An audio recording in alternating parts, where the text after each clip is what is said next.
रखो निगरानी और नाच देखे लह कर ना फुटानी तोरे वाला चीज बना रखो निगरानी जाके सीख ले आँख बाबू हारा जा होई बुझला सच कहतानी आज गोरी गरादा होई देखे वाला सामान जदी पारादा होई सच कहतानी आज गोरी गरादा होई देखे वाला सामान जदी पारादा होई हम देखते बानी सच कहतानी आज गोरी गोरी गोरी सच कहतानी आज गोरी गरादा होई देखे वाला सामान जदी पारादा होई रेवटी में आई का लगल बड़ा ढोका पिजड़ा के छोड़े निहारे लसुगा काओ लौकत नहीं के का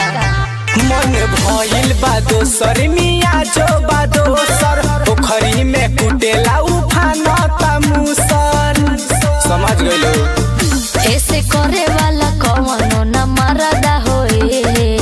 होश में रह सच कहतानी आज गोरी गरादा होई देखे वाला सामान जदी बरादा होई सच कहतानी आज गोरी गरादा होई देखे वाला सामान जदी बरादा होई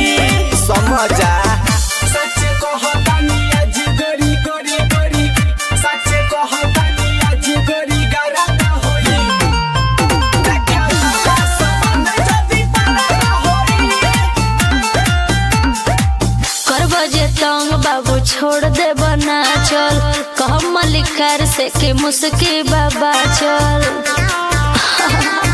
अब बुझाता सोनू सावन के मन में जे आई रंगाई होते सुबेरे दू चार काठा लिखाई समझ गयो हमके पावे में विकास ढेर कारजा होई काओ सच कहतानी आज गोरी गरादा होई देखे वाला सामान जदी बरादा होई सच कहतानी आज गोरी गरादा होई देखे वाला सामान जदी बरादा होई समझ गयो